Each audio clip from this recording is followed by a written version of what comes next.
Review exercise 2, question number 15. Determine whether the following functions are continuous at x is equal to 3. Part 1 है f of x is equal to x square minus 9x minus 3. अब इस question के अंदर हमें ये बताना है कि फंक्शन जो है कंटिन्यूस है या डिसकंटिन्यूस है। कोई भी फंक्शन कंटिन्यूस या डिसकंटिन्यूस चेक करने के लिए हमें इसके 3 कंडीशंस होती हैं। अगर वो तीनों कंडीशन फॉलो करता है तो इसका मतलब फंक्शन कंटिन्यूस है। अदरवाइज अगर एक भी कंडीशन नहीं होती है, सेटिस्फाई नहीं करती है, तो इसका मतलब वो डिसकंटिन्यूस है। तो वो 3 कंडीशन मैं लिख लेता हूँ। तो ये 3 कंडीशन में पहली कंडीशन है F of A is defined, A belongs to domain. मतलब जो भी पॉइंट गिवन है वो अगर हम फंक्शन के अंदर पुट करेंगे तो फंक्शन जो है वो डिफाइंड होना चाहिए। उसके बाद अच्छा, वो जो पॉइंट है ए वो उसके डोमेन में से होना चाहिए। नंबर 2 है लिमिट जो है उसकी एग्जिस्ट करनी चाहिए। मतलब लेफ्ट हैंड लिमिट जो होती है उसकी लेफ्ट हैंड लिमिट बराबर होनी चाहिए राइट हैंड लिमिट।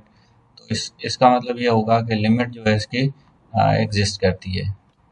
उसके बाद तीसरा पॉइंट है कि जो लिमिट एग्जिस्ट करती है वो बराबर होनी चाहिए जो फंक्शन है उससे डिफाइंड वैल्यू के। मतलब डिफाइंड वैल्यू और लिमिट जो एग्जिस्ट करती है जिस वैल्यू पे, वो दोनों जो पॉइंट हैं, दोनों जो वैल्यू हैं वो बराबर होनी चाहिए। इसका मतलब अगर तीनों कंडीशन सेटिस्फाई हैं तो इसका मतलब है कि वो फंक्शन जो है वो कंटिन्यूस होगा, अदरवाइज फंक्शन जो है वो डिसकंटिन्यूस होगा।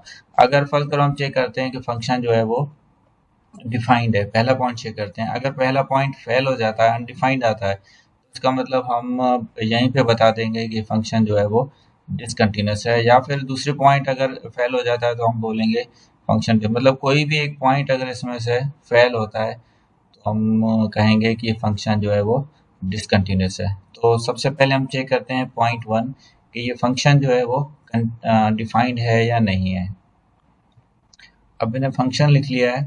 अब डिफाइंड चेक करने के लिए हम यहाँ पे x की वैल्यू है 3, तो हम इसको f ऑफ 3 पे चेक करते हैं कि ये डिफाइंड है या नहीं है।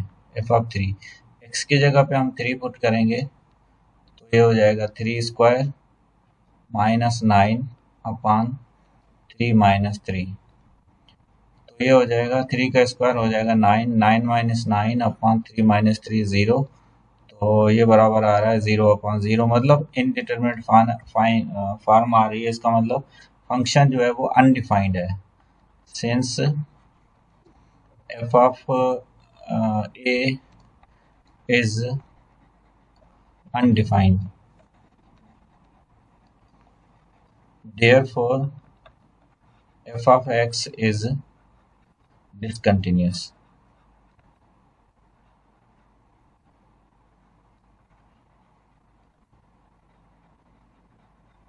f of x is discontinuous function.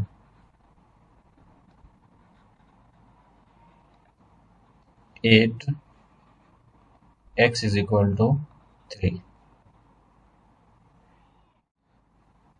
Number 2 part 2 है इसका। g of x is equal to x square minus 9 upon x minus 3 when x is not equal to 3 and 5 when x is equal to 3. तो अब इसके अंदर भी हम सबसे पहले फर्स्ट पॉइंट चेक करते हैं कि फंक्शन डिफाइंड है या अनडिफाइंड है।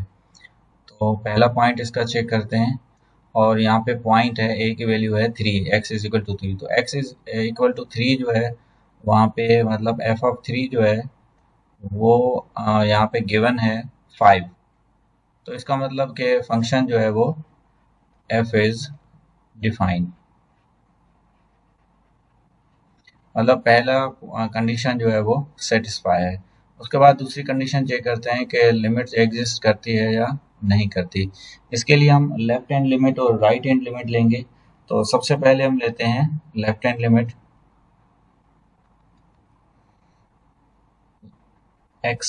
लिमिट x टेंड्स टू 3 और ये लेफ्ट हैंड लिमिट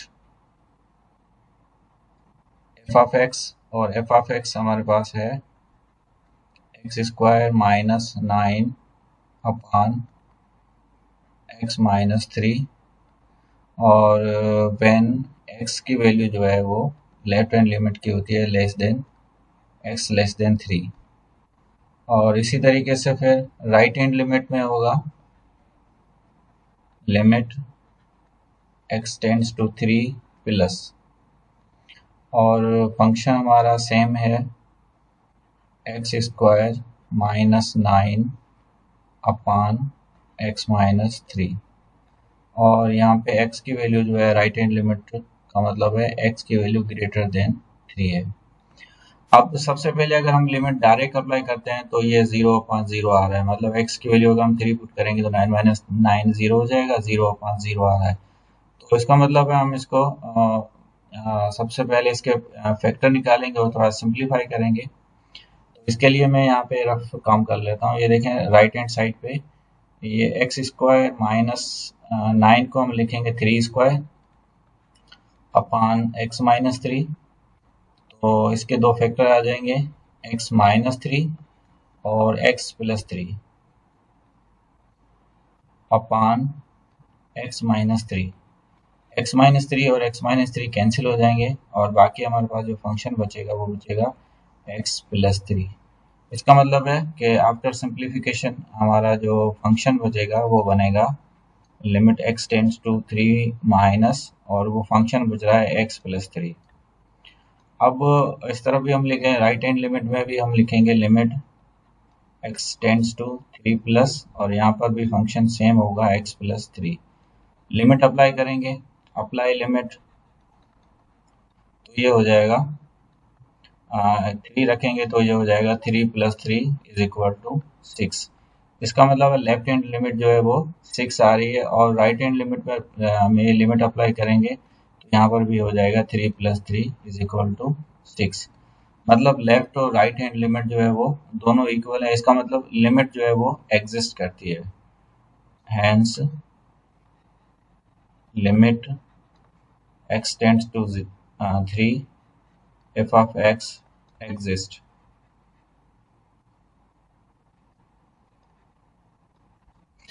अब उसके बाद थर्ड पॉइंट चेक करना है कि जो लिमिट वैल्यू है और जो डिफाइंड वैल्यू है वो बराबर है या नहीं है। तो सबसे पहले हम आप देखें कि जो 2 का वैल्यू है वो है, लिमिट जो आ रही है वो है 6, और जो डिफाइंड वैल्यू है वो बराबर है 5। तो ये दोनों इक्वल नहीं है। तो हम यहाँ पे लिखेंगे कि limit x tends to 0 f of x is not equal to f of a।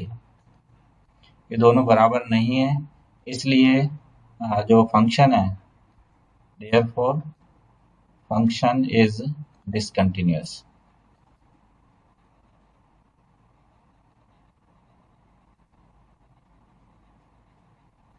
अब इसमें पहला पॉइंट डिफाइंड, फंक्शन डिफाइंड है लेकिन लिमिट भी एग्जिस्ट कर रही है, लेकिन दोनों बराबर नहीं है, क्योंकि इसकी तीसरी कंडीशन ये थी कि जो लिमिट की वैल्यू आ रही है और जो फंक्शन डिफाइंड हो रहा है वो वैल्यू दोनों बराबर होनी चाहिए। तो इसलिए अब ये फंक्शन जो है ये डिसकंटिन्यूस फंक्शन है। पार्ट 3 है इसका, h of x is equal to x square minus 9 upon x minus 3 when x is not equal to 3 and 6 when x is equal to 3। तो इसमें भी सबसे पहले पहला पॉइंट हम चेक करते हैं कि फंक्शन जो है वो डिफाइंड है या अनडिफाइंड है। तो सबसे पहले यहाँ पे पॉइंट है a की वैल्यू 3 है, तो इसका मतलब f ऑफ a जो है वो होगा f ऑफ 3।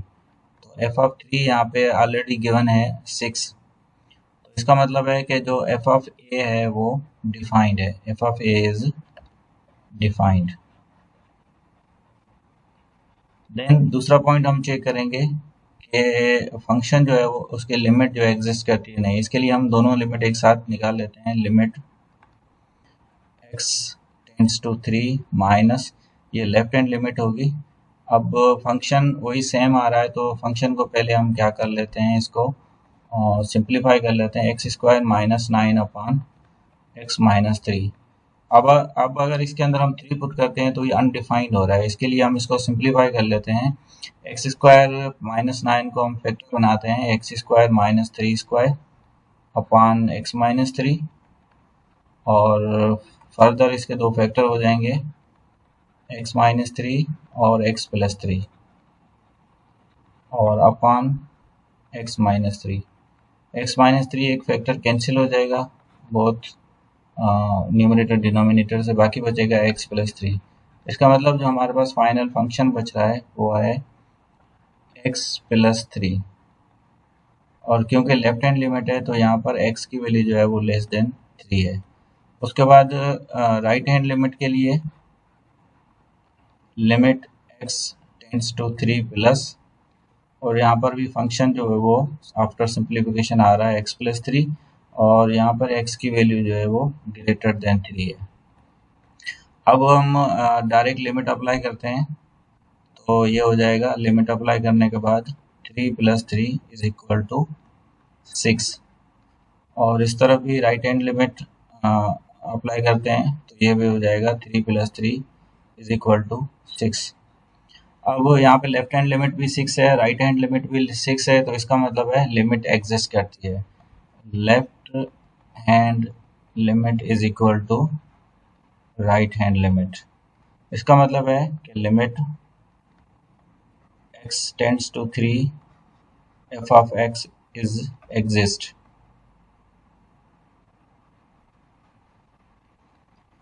अब लिमिट एग्जिस्ट करती है और लिमिट की वैल्यू है 6 और डिफाइंड वैल्यू भी है 6, तो हम लिखेंगे कि जो डिफाइंड वैल्यू है f of 3 is equal to limit x tends to 3 f of x।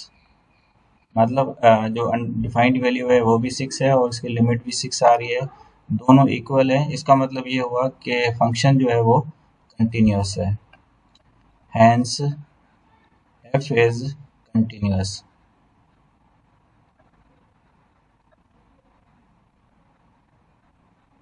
f is continuous function. अब इस क्वेश्चन के अंदर तीनों वैल्यूज जो है, तीनों कंडीशन जो है सेटिस्फाई हो रही है। फंक्शन भी डिफाइंड है जिसकी वैल्यू है 6, उसके बाद लिमिट भी एग्जिस्ट कर रही है, लेफ्ट और राइट हैंड लिमिट दोनों बराबर हैं। उसके बाद जो लिमिट वैल्यू है और जो डिफाइंड वैल्यू है दोनों इक्वल हैं। इसका मतलब ये फंक्शन जो है ये कंटिन्यूस है at x is equal to 3।